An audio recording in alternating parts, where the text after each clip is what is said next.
کریں گے.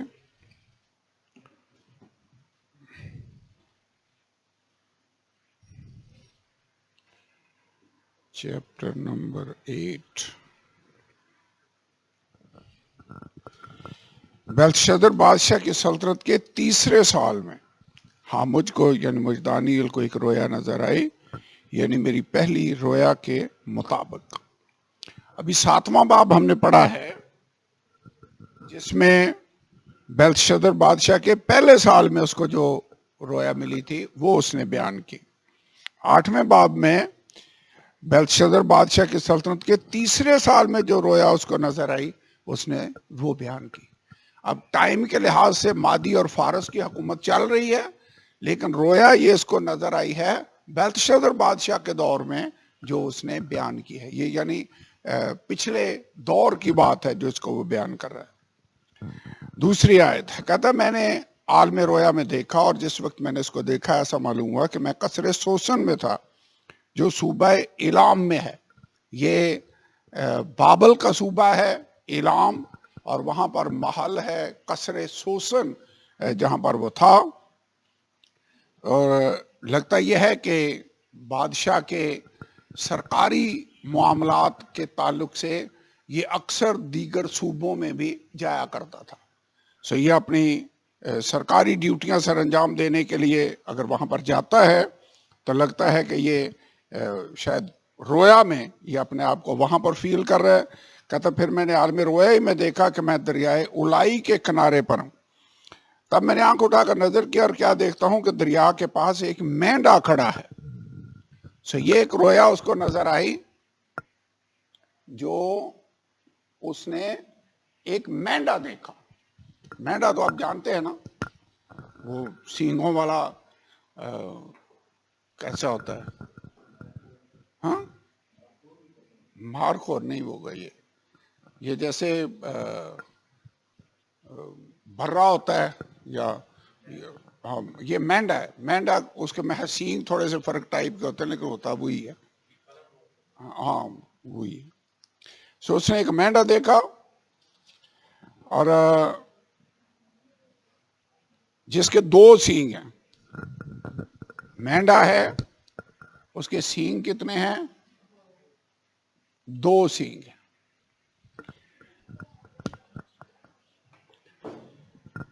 لکھا ہوا ہے کہ 2 سینگ اونچے تھے لیکن ایک دوسرے سے بڑا تھا، اور بڑا دوسرے کے بعد نکلا. 2 سینگ ہیں تو لگتا ہے ایک بڑا ہے اور ایک چھوٹا ہے، اور لیکن یہ جو بڑے والا ہے یہ بعد میں نکلا ہے. ٹھیک ہے، اب یہ یاد رکھنا ہے، اس کو جانتے ہوئے آگے جا کر یہ بتائے گا. لیکن اس کا مطلب ہے کہ یہ مادی اور فارس کی سلطنت ہے جس کو ظاہر کر رہا ہے. یہ فارس والا ایلیمنٹ ہے جو سٹرانگ تھا، یہ بعد میں آیا. پہلے مادیوں کی سلطنت تھی، اب مادی اور فارس مل کر اس حکومت کو چلا رہے تھے. جیسے یہاں آج کل ہمارے ملک میں کافی ساری پارٹیاں ہیں جو مل کر حکومت چلا رہی ہیں، کوئلیشن گورنمنٹ جس کو کہتے ہیں. تو یہاں پر یہ مادی اور فارس یہ 2 مل کر چلا رہے. یہ فارس ہے اور یہ مادی ہیں، مادی اور فارس. جیسے یہ شاہ فارس خورس تھا، یہ دارا مادی ہے جس کا بھی ہم نے ذکر پڑھا ہے. تو یہ مادیوں اور فارسیوں کی مشترکہ حکومت تھی، لیکن یہ والا ایلیمنٹ سٹرانگ تھا. فارس کے لوگ مضبوط تھے. فارس ایران کا پرانا نام ہے، یہ تو آپ کو یاد ہی ہے. ٹھیک ہے، اوکے. یہ 2 سینگ ہیں، دونوں سینگ اونچے تھے لیکن ایک دوسرے سے بڑا تھا، اور بڑا دوسرے کے بعد نکلا. میں نے اس مینڈے کو دیکھا کہ مغرب اور شمال اور جنوب کی طرف سینگ مارتا ہے. یہ جو مینڈا ہے یہ مغرب اور شمال اور جنوب کی طرف، اس کا مطلب ایسٹ کی طرف اس نے پیش قدمی نہیں کی، یہ ادھر کی طرف جا رہا ہے. آگے جا کر پڑھیں تو لکھا ہوا ہے یہاں سینگ مارتا ہے یہاں تک کہ نہ کوئی جانور اس کے سامنے کھڑا ہو سکا اور نہ کوئی اور اس سے چھڑا سکا. پر جو وہ چاہتا تھا کرتا تھا، یہاں تک کہ وہ بہت بڑا ہو گیا. اور میں سوچ ہی رہا تھا کہ ایک اور بکرا مغرب کی طرف سے آ کر تمام روئے زمین پر ایسا پھرا کہ زمین کو بھی نہ چھوا. اب یہ مینڈا ہے اور اس کے بعد بکرا آ گیا ہے. پہلی بات جو اس کی بکرے کی نظر آئی ہے وہ ہے تیزی، جس کو کہتے ہیں سوفٹنس، یعنی ایسا سپیڈ سے جا رہا ہے کہ زمین کو ٹچ بھی نہیں کر رہا. اور یہ یونان کی سلطنت ہے جس کو بیسیکلی یہ ڈسکرائب کرنے لگا. اور میں سوچ ہی رہا تھا کہ ایک بکرا مغرب کی طرف سے آ کر تمام روئے زمین پر ایسا پھرا کہ زمین کو بھی نہ چھوا، اور اس بکرے کی دونوں آنکھوں کے درمیان ایک عجیب سینگ تھا. اس کے درمیان جو ایک عجیب سینگ ہے یہ تیزی کو ظاہر کرتا ہے، اور پھر عجیب جو سینگ ہے ایک بڑا سا، یہ اس کا پہلا بادشاہ ہے. اور پہلا بادشاہ یونان کا آپ جانتے ہیں، یہ اگر مادی اور فارس کو ظاہر کرتا ہے اور یہ یونان کو ظاہر کرتا ہے، تو یونان کا پہلا بادشاہ سکندر اعظم تھا. 5ویں آیت. اور میں سوچ ہی رہا تھا کہ ایک بکرا مغرب کی طرف سے آ کر تمام روئے زمین پر ایسا پھرا. اب یہ مادی اور فارس کے مغرب کی طرف سے آیا، کیونکہ جو یورپ ہے یہ ان کے مغرب کی طرف ہے. اگر آپ دیکھیں نا یہ نقشہ، اگر آپ کے پاس بائبل ہے، بائبل کے اینڈ پہ نقشہ بنا ہوا ہے، یہ سمندر ہے سارا. سمندر سیدھا نہیں ہے بلکہ یہ ایسے ایسے ہے. یہ بحر روم ہے جس کو سمندر کہتے ہیں. یہاں پر یہ اسرائیل ہے، ادھر ایران اور عراق اور یہ والے ہیں. یہاں پر یورپ ہے، اٹلی اور یہ اور یونان. تو یہ اس کے ویسٹ میں ہے، ادھر مشرق ہے ادھر ویسٹ ہے. یہ مغرب سے آیا. کہنا میں یہ چاہ رہا ہوں، یہاں پر لکھا ہوا ہے کہ ایسا پھرا کہ زمین کو بھی نہ چھوا، اور اس بکرے کی دونوں آنکھوں کے درمیان ایک عجیب سینگ تھا. 6 آیت. اور وہ اس 2 سینگ والے مینڈے کے پاس جسے میں نے دریا کے کنارے کھڑا دیکھا تھا اپنے زور کے قہر سے اس پر حملہ آور ہوا. اور میں نے دیکھا کہ وہ مینڈے کے قریب پہنچا، اس کا غضب اس پر بھڑکا، اور اس نے مینڈے کو مارا اور اس کے دونوں سینگ توڑ ڈالے، اور مینڈے میں اس کے مقابلے کی تاب نہ تھی. پس اس نے اسے زمین پر پٹک دیا اور اسے لتاڑا، اور کوئی نہ تھا کہ مینڈے کو اسے چھڑا سکے. اس کا مطلب یہ ہے کہ یونان کا یہ بادشاہ سکندر اعظم اٹھے گا، وہ اس پر سے لڑے گا اور اس پر فتح حاصل کر لے گا، اس پر غالب آ جائے گا. سمپل سا یہ مطلب ہے. اور وہ بکرا نہایت بزرگ ہوا، اور جب وہ نہایت زوراور ہوا تو اس کا بڑا سینگ ٹوٹ گیا. یعنی یہ سکندر اعظم تھا، اس کی عمر محض صرف 28 یا 30 سال کی تھی جب اس نے دنیا کو فتح کر لیا تھا. اور پھر جب وہ مر گیا تو کوئی اس کا بیٹا نہیں تھا جو اس کی جگہ لے سکتا، سکسیسر نہیں تھا بھی تو ایک ایب نارمل تھا میرے خیال میں، لاسٹ ٹائم میں نے آپ کو بتایا تھا. اور پھر اس کی جو حکومت بچی، وہ اس کے 4 جرنیل تھے جنہوں نے آپس میں اس حکومت کو تقسیم کر لیا. لیکن وہ یہ نہیں کہ مل کر اس پوری سلطنت پر حکمران تھے. وہ اپنے ایریے میں تھا، وہ اپنے ایریے میں، وہ اپنے سلطنت تقسیم ہو گئی. تو یہاں پر کیا لکھا ہے؟ اور بڑا سینگ ٹوٹ گیا اور اس کی جگہ 4 عجیب سینگ آسمان کی چاروں ہواؤں کی طرف نکلے، اور ان میں سے ایک چھوٹا سا سینگ نکلا جو جنوب اور مشرق اور جلالی ملک کی طرف بے نہایت بڑھ گیا. اب جلالی ملک کون سا ہے؟ گلوریس ملک.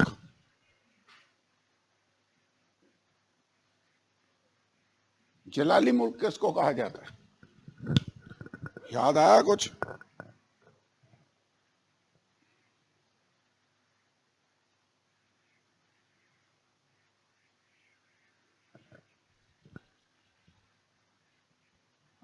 انہوں نے یہ جو جنگیں لڑی، یہ جو مغرب اور شمال اور جنوب کی طرف بڑھے تھے، تو ان کی جو جنگیں تھیں وہ سکائتھینز کے ساتھ تھیں. یہ میں انگریزی میں لکھ دیتا ہوں، سکائتھینز. اس کے بعد انہوں نے جنگیں لڑی ہیں گریکس کے ساتھ، یعنی یونانیوں کے ساتھ. اور پھر انہوں نے جنگیں لڑی ہیں مصریوں کے ساتھ، یعنی ایجپٹ۔ ایجپٹ جو ہے یہ ہے شمال کی طرف، جنوب کی طرف، ساؤتھ ویسٹ میں ہے گریک،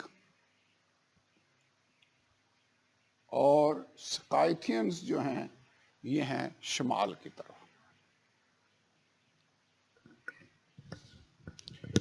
یہ جو ہم نے ابھی پڑھا نا کہ مینڈا تھا، اس کے 2 سینگ تھے، اور وہ سینگ مار رہا تھا، اور اس نے مغرب اور شمال اور جنوب کی طرف سینگ مارے، یعنی ان کی طرف اس نے پیش قدمی کی اور لڑائیاں لڑیں۔ تو یہ جو مادی اور فارس تھے، ان کی جنگیں زیادہ تر شمال کی طرف سکائتھین ایک سلطنت تھی، قوم تھی، جن کے ساتھ یہ لڑتے رہے۔ مغرب میں یونانی تھے، سکندر اعظم اور یہ لوگ، جن کے ساتھ ان کی جنگیں ہوئیں، اور جنوب میں مصر کے ساتھ ان کی لڑائیاں ہوئیں اور جھڑپیں ہوئیں۔ یعنی یہ جو پیشن گوئی تھی نا کہ اس نے سینگ مارے، اور وہ شمال اور مغرب اور جنوب کی طرف اس نے پیش قدمی کی اور فتح کرتا رہا، یہ اس کا مطلب ہے۔ اس کے بعد ایک اور ڈیٹیل تھوڑی سی میں آپ کو بتانا چاہتا ہوں۔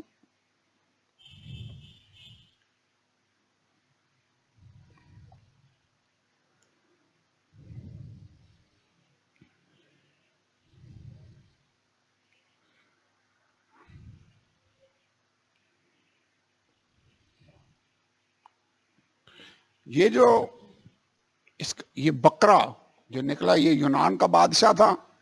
پہلا بادشاہ کون تھا اس کا؟ پہلا بادشاہ کون ہے عجیب سینگ جو تھا؟ یہ یاد رکھنا ہے، یہ ہے سکندر اعظم۔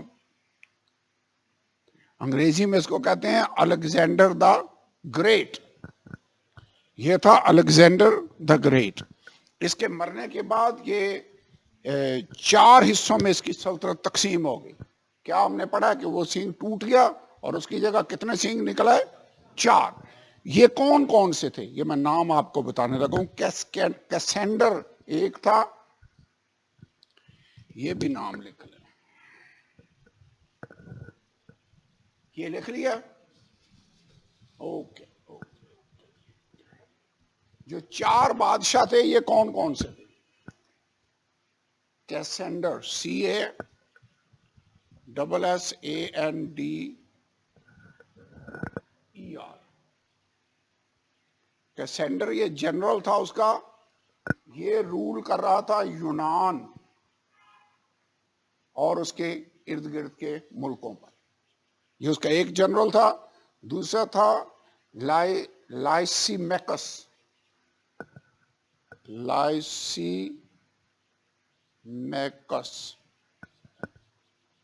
یہ مشکل نام ہے، لائسی میکس۔ یہ ایشیا مائنر پر، ایشیا کوچک میں یہ حکمرانی کر رہا تھا۔ سیلیوکس، SEL، سیلوکس، یہ کر رہا تھا شام اور اسرائیل کے ایریے پر حکمرانی کر رہا تھا۔ اور اس کے بعد تھا پٹولمی، PTOLEMY،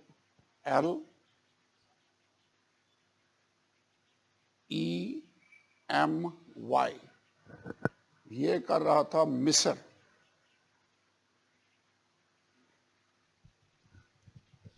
مصر جو ہے یہ نیچے جنوب کی طرف کا ایریا ہوگا سارا، اسرائیل کے جنوب کی طرف کا۔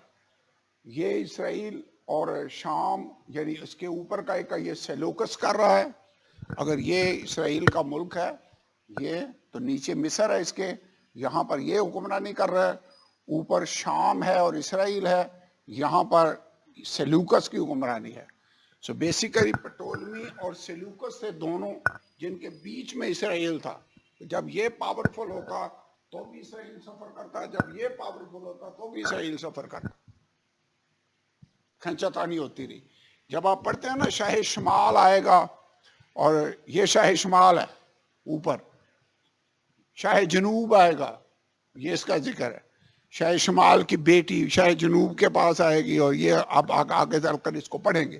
تو یہ دو بندے تھے بیسیکلی جن کے درمیان زیادہ جھڑپیں ہوتی رہی. اور بیچ میں اسرائیل کا جو ملک ہے جس کو جلالی ملک کہا جاتا ہے، یہ اس کے بیچ میں سینڈوچ بنا ہوا تھا، سمجھ لیں. اوکے، یہ میں آپ کو بتانا چاہتا تھا کہ 4 جنرل جن کے بیچ میں اسکندر اعظم کے مرنے کے بعد اس کی حکومت تقسیم ہوئی، یہ کون کون سے تھے؟ ٹولمی، پی کئی دفعہ سائلنٹ پڑھتے ہیں، جو مصر پر حکمران تھا. کیسینڈر یونان، یعنی جہاں کا اسکندر اعظم تھا اس ایریے میں جس کی بادشاہی تھی وہ یہ والا جنرل تھا. لائسی میکس یہ ایشیا کوچک، اور سیلوکس شام اور اسرائیل پر حکمران تھا. یاد رہے گا، یعنی جو پیشن گوئی بائبل میں کی گئی کہ ایک سینگ اس کی جگہ 4 نکلے، ایگزیکٹ وہ ہسٹری تصدیق کرتی ہے کہ یہ تھے وہ 4 بندے جن کے بیچ میں اسکندر اعظم کی حکومت تقسیم ہوگی.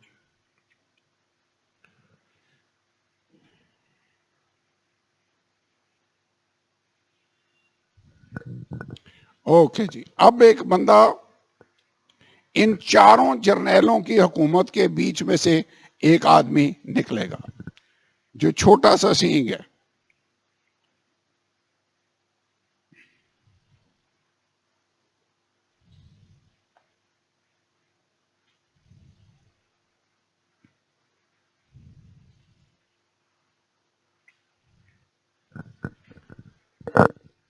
یہ لکھ لیا، یہ نام لکھنے یاد ان کو رکھنا ہے، کیونکہ یہ ہسٹری کی بات ہے، یہ اب بائبل کی بات نہیں ہے، لیکن بائبل کی پیشن گوئی ہے جس کی تصدیق ہسٹری کرتی ہے.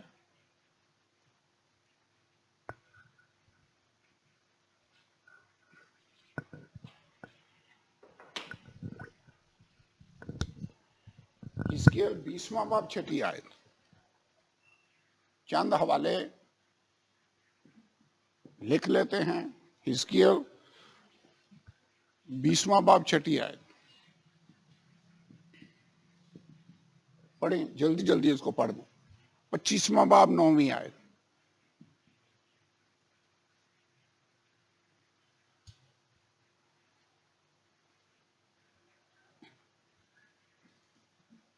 جس دن میں نے ان سے قسم کھائی تاکہ ان کو ملک مصر سے اس ملک میں لاؤ جو میں نے ان کے لیے دیکھ کر ٹھہرایا تھا، جس میں دودھ اور شہد بہتا ہے، اور جو تمام ممالک کی شوکت ہے. شوکت کا مطلب ہے جلال، جو سارے ملکوں کا جلال ہے. اس کے بعد حزقیل 25واں باب اور 9ویں آیت. اس لیے دیکھ میں مواب کے پہلو کو اس کے شہروں سے، اس کی سرحد کے شہروں سے جو زمین کی شوکت ہے، بیت یسیمون اور بال معون اور کریتائم سے کھول دوں گا. گلوری، زمین کی شوکت. ویسے جلالی ملک جو ہے وہ اسرائیل کے ملک کو کہا جاتا ہے. دانیل 11واں باب اور 16 آیت.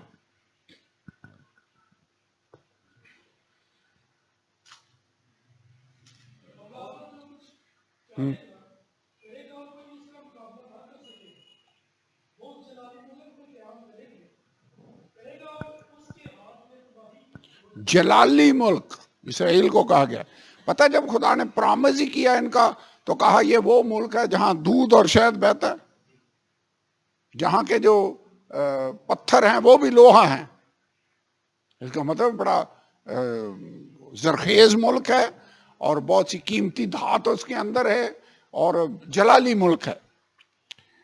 41ویں آیت ہے 11واں باب. ابھی ہم نے 16 آیت پڑھی، 41 پڑھنی ہے، 46 نہیں بلکہ 41. جی، جلالی ملک کا مطلب سمپل اسرائیل کا ملک. زبور 48 اور اس کی دوسری آیت.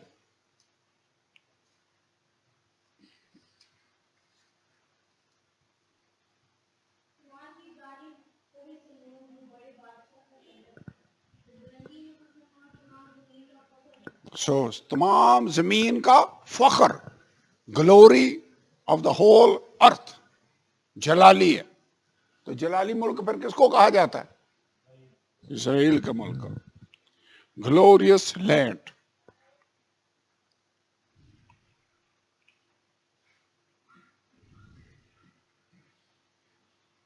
ویسے ایک ٹائم آنے والا ہے جب خداوند یسوع اس دنیا پر بادشاہی کرے گا 1000 سال کے لیے. تو کیپٹل کس شہر نے ہونا ہے؟ یروشلم نے. اور وہ ملک جہاں سے پوری دنیا پر حکمرانی کی جا رہی ہوگی وہ اسرائیل کا ملک ہوگا. لکھا ہے شریعت سیون سے اور خدا کا کلام یروشلم سے صادر ہوگا، بائبل کے اندر لکھا ہوا ہے. اور خداوند بادشاہ ہوگا، تمام زمین کا ایک ہی بادشاہ ہوگا اور اس کا نام خداوند ہوگا. اوکے، اب آگے پڑھتے ہیں. Let us read that. یہ چند باتیں ہیں جن کو میں آپ کو بتانا چاہتا تھا کہ یہ بعد میں آپ کو یاد رہیں. اوکے جی.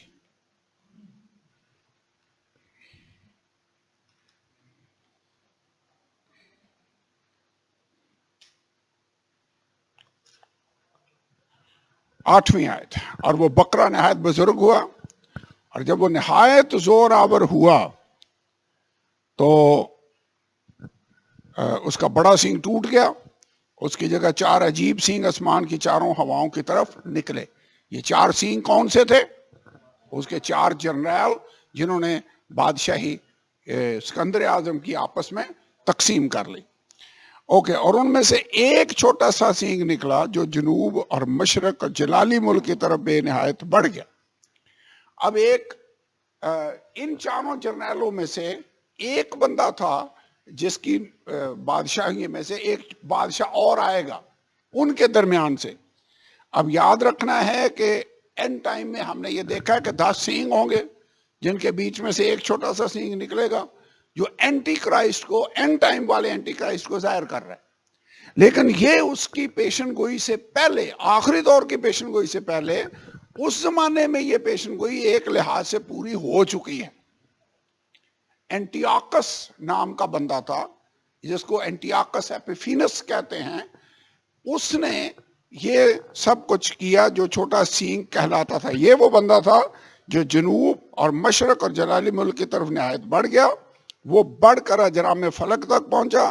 اس نے بعض اجرام فلک اور ستاروں کو زمین پر گرا دیا، ان کو لتاڑا، بلکہ اس نے اجرام کے فرمانروا تک اپنے آپ کو بلند کیا. اب لینگویج وہی ہے جو مخالف مسیح کے لیے استعمال ہوگی.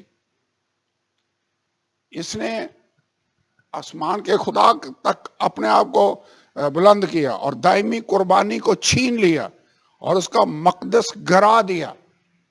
دائمی قربانی کون سی؟ جو ہیکل کے اندر پیش کی جاتی تھی، صبح شام کی قربانی. اور مقدس کو اس نے گرا دیا، اس بندے نے، اینٹیاکس نے. اور اجرام خطا کاری کے سبب سے دائمی قربانی سمیت اس کے حوالے کیے گئے. اس نے سچائی کو زمین پر پٹک دیا اور وہ کامیابی کے ساتھ یوں ہی کرتا رہا. تب میں نے ایک قدسی کو کلام کرتے سنا، اور دوسرے قدسی نے اسی قدسی سے جو کلام کرتا تھا پوچھا کہ دائمی قربانی اور ویران کرنے والی خطا کاری کی رویا جس میں مقدس اور اجرام فلک پامال ہوتے ہیں کب تک رہے گی؟ اس نے مجھ سے کہا 2300 صبح شام تک، اس کے بعد مقدس پاک کیا جائے گا. یہاں پہ ٹائم پیریڈ ہے جو اس نے دیا کہ 2300 صبح شام تک.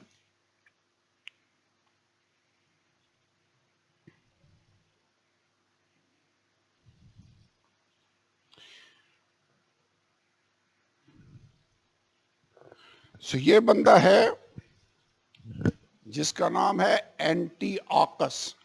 اینٹی آکس دا تھرڈ اس کو کہتے ہیں، اینٹی آکس.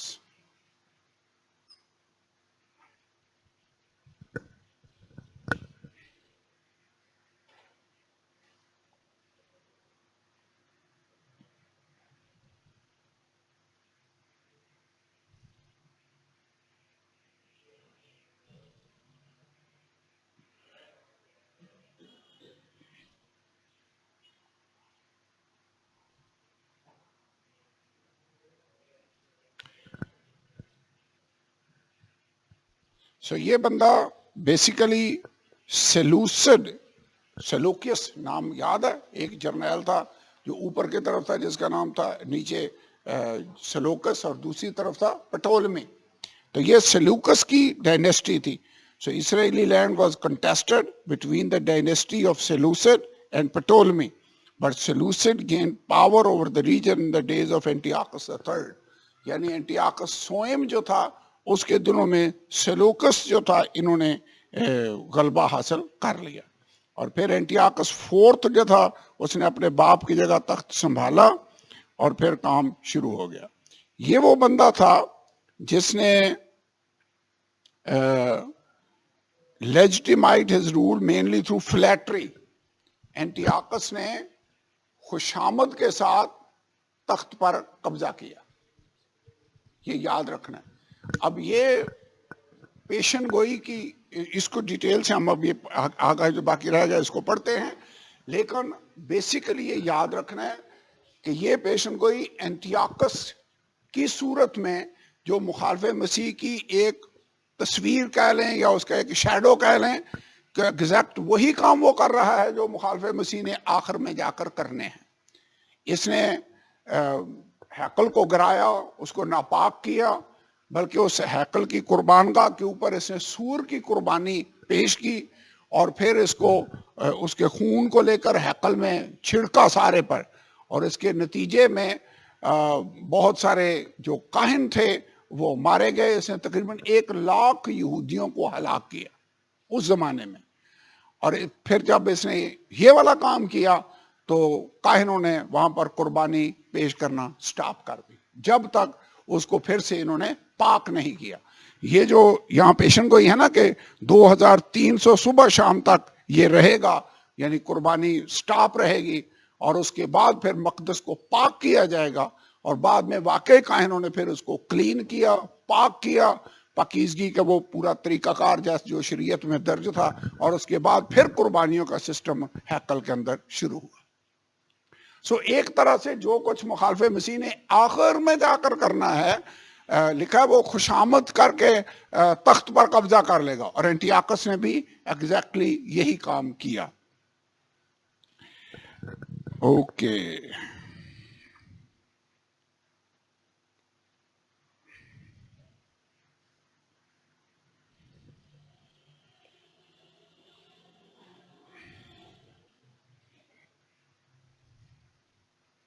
یہاں پہ یہ لکھا ہوا ہے، میں انگریزی میں پڑھ دیتا ہوں کہ اینٹیاکس ایپیفینس desecrated the temple, the place of the sanctuary was cast down. اس نے خدا کی مخالفت کی، اس نے اس کو زمین پر گرایا.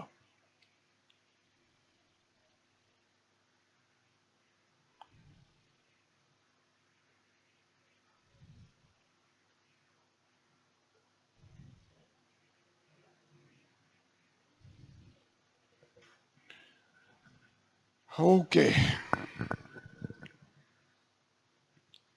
15 ہے. پھر یوں ہوا کہ جب میں دانیل نے یہ رویا دیکھی اور اس کی تعبیر کی فکر میں تھا تو کیا دیکھتا ہوں کہ میرے سامنے کوئی انسان صورت کھڑا ہے، اور میں نے اولائی میں آدمی کی آواز سنی جس نے بلند آواز سے کہا، جبرائیل اس شخص کو اس رویا کے معنی سمجھا دے. چنانچہ وہ جہاں میں کھڑا تھا نزدیک آیا اور اس کے آنے سے میں ڈر گیا اور منہ کے بل گر پڑا. خدا کا فرشتہ آئے تو بندہ ڈر تو جائے گا. سے ڈر گیا، زمین پر گر پڑا، اور اس نے مجھ سے کہا، آدمزاد سمجھ لے یہ رویا آخری زمانے کی بابت ہے. اور جب وہ مجھ سے باتیں کر رہا تھا تو میں گہری نیند میں منہ کے بل زمین پر پڑا تھا. لیکن اس نے مجھے پکڑ کر سیدھا کھڑا کیا اور کہا، دیکھ میں تجھے سمجھاؤں گا کہ قہر کے آخری دن میں کیا ہوگا، کیونکہ یہ امر آخری مقررہ وقت کی بابت ہے. جو مینڈا تو نے دیکھا اس کے دونوں سینگ مادی اور فارس کے بادشاہ ہیں. اب سمجھ آ گئی، وہ مینڈا کس کو ظاہر کرتا ہے؟ مادی اور فارس کی سلطنت کو. اس کے دونوں سینگ 2 بادشاہ ہیں. اور جسیم بکرا یونان کا بادشاہ ہے. جو بکرا آیا اس نے مینڈے پر کو لتاڑا، اس پر فتح حاصل کی، وہ یونان کا بادشاہ ہے.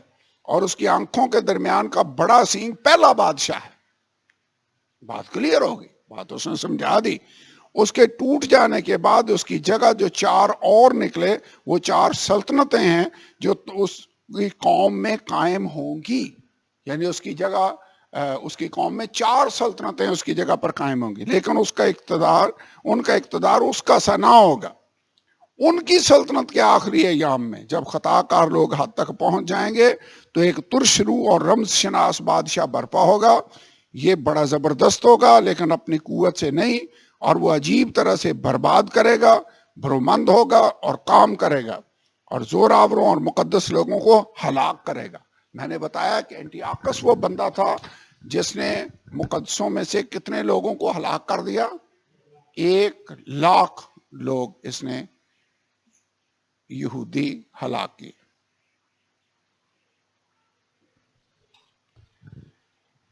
لکھا ہوا ہے کہ اور اپنی چترائی سے ایسے کام کرے گا کہ اس کی فطرت کے منصوبے اس کے ہاتھ میں خوب انجام پائیں گے، اور دل میں بڑا گھمنڈ کرے گا، صلح کے وقت میں بطیروں کو ہلاک کرے گا، اور بادشاہوں کے بادشاہ سے بھی مقابلہ کرنے کے لیے اٹھ کھڑا ہوگا، لیکن بے ہاتھ ہلائے ہی شکست کھائے گا۔ یہ صبح شام کی رویا جو بیان ہوئی ہے یقینی ہے، لیکن تو اس رویا کو بند کر رکھ، کیونکہ اس کا علاقہ بہت دور کے ایام سے ہے، اور مجھ دانیل کو غش آیا اور میں چند روز تک بیمار پڑا رہا، لیکن پھر میں اٹھا اور بادشاہ کا کاروبار کرنے لگا، اور میں رویا سے پریشان تھا لیکن اس کو کوئی نہ سمجھا۔ آخری دور کی رویا کے بارے میں اسے کلیئرلی فرشتے نے بتایا کہ یہ جو رویا تو نے دیکھی ہے یہ آخری ایام کے تعلق سے ہے، لیکن اس کی جو تکمیل ہے وہ اینٹی-آکس کی شکل میں ہوتے ہوئے اس دور میں نظر آئی، لیکن حقیقت میں اس کا تعلق مخالف مسیح کے ساتھ ہے۔ وہ بادشاہوں کے بادشاہ سے بھی مقابلہ کرنے کے لیے کھڑا ہوگا اور کوشش کرے گا، لیکن کامیاب نہیں ہوگا۔ اس کے بعد ہم 9واں چیپٹر پڑھیں گے، لیکن محرم آج نہیں، اس کو پھر ہم شروع کریں گے، کیونکہ ابھی اگر اس کو شروع کیا تو it will be too late. لیکن حقیقت میں کہنا میں یہ چاہتا ہوں کہ ساری اسٹڈی سے جو بات مجھے سمجھ میں آتی ہے وہ یہ ہے کہ آسمان کا خدا ہے جو فیوچر کو جانتا ہے، ہم نہیں جانتے، وہ جانتا ہے، اور وہ آنے والے حالات و واقعات اگر اتنی ڈیٹیل کے ساتھ بیان کر دیتا ہے تو پھر کوئی شک و شبے کی بات نہیں رہتی کہ خدا کا کلام الہامی نہیں ہے، یہ الہامی ہے۔ جب بادشاہیوں کی پوری وہ چین بتا دے کہ یہ اس کے بعد یہ، اس کے بعد یہ، اس کے بعد یہ بندہ مرے گا، اس کی جگہ 4 اس کے حصوں میں بادشاہی تقسیم کی جائے گی، اور ہسٹری پروو کرے کہ اسکندر اعظم کے بعد اس کی سلطنت 4 جرنیلوں میں تقسیم ہوئی، تو پھر خدا کے کلام کی تصدیق ہسٹری بھی کرتی ہے اور باقی سیکولر بکس بھی کرتی ہیں کہ خدا کے کلام کی ایک ایک بات پوری ہوئی۔ اور اگر ماضی میں یہ باتیں پوری ہوئی ہیں تو ہمارا ایمان ہے آنے والے ایام کے بارے میں جو لکھا ہوا ہے وہ بھی پورا ہوگا۔ اگر لکھا ہے کہ میں جاتا ہوں، میں پھر آؤں گا، تاکہ میں جا رہا ہوں تمہارے لیے جگہ تیار کروں اور پھر آ کر تمہیں اپنے ساتھ لے جاؤں گا، تو یہ بات بھی پوری ہوگی، پھر یہ بات بھی پوری ہوگی۔ ہمیں اینڈ ٹائم کے لیے ریڈی رہنے کی ضرورت ہے۔ اگر لکھا ہے کہ جگہ جگہ قال پڑیں گے اور بے دینی کے بڑھ جانے سے بہتوں کی محبت ٹھنڈی پڑ جائے گی، تو یہ بھی ہوگا۔ آئیے کھڑے ہوں، خدا کے کلام کے لیے اس کا شکر ادا کریں، اور اب ہمارے 3